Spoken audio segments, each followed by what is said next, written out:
And the thing is, it doesn't mean that all guys are necessarily harassers. It just means that there are enough guys who are harassing women, and the other guys are not doing enough to stop them. In many cases, Freda, when you just got into the industry, did you ever face any kind of harassment in any, like, boys just being boys? Yeah. They will talk about these things as well. And then like, okay, so it was, they do. And then you just sort of leave it, or you don't speak up about it, right?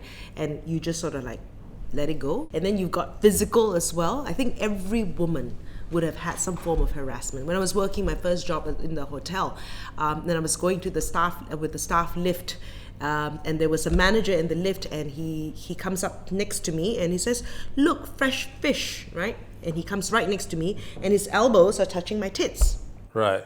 And you're 17, 18 years old, you just don't know what to do. So every woman would have been harassed in some way or the other, right? So the thing is, then you need to protect yourself, So you need to speak up, right? This is a tough one, but you have to speak up and say these things, and this is not all right. When I was working, they'll say certain things which you just like let it slide because there doesn't seem to be a way where there was a proper way of complaining. Yep.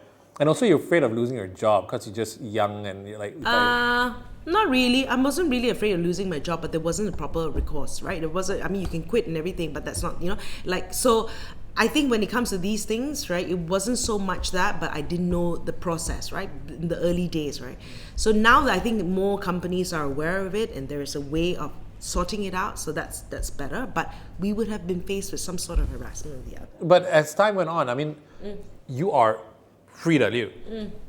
You are at the top of your game. Yeah. People generally don't want to mess with you. Okay. So along the way, did the harassment reduce because you could push your way back? You're talking about sexual harassment for sure, right? But you get all kind of weird people online, right? Because you keyboard warriors, right? They can do all kinds of things, but it doesn't really bother me in that sense. But you get other kinds of. Not within the company though. No, right? no, not within the. Because they're like, let's not mess with her. So do you kind of need to have this build up an armor over the years? I don't think I have been in a work environment so far that encourages it, right? So I've been fortunate in this is not something that happens so much anymore, right? For my experience, it still happens to a lot of companies, right? Have you heard of any major... Yeah, I want to go back to a point that Freda was saying. Every woman has experienced sexual harassment. And so for the men out there watching, if you don't believe, just ask your woman friend about their experiences. And I think the message is, a lot of guys might be like, oh, how can that be true? But have you talked to your women friends? From my experience, it is true. Some have it maybe more subtle than others. So even things like, very common sort of so-called jokes like, oh, I have 4 spaces, why don't you take one of my spaces, things like that. That's sexual harassment. And the thing is, it doesn't mean that all guys are necessarily harassers. It just means that there are enough guys who are harassing women, and the other guys are not doing enough to stop them. Even if you're not a harasser, but are you doing enough to actually stop the harassment from happening? Yeah.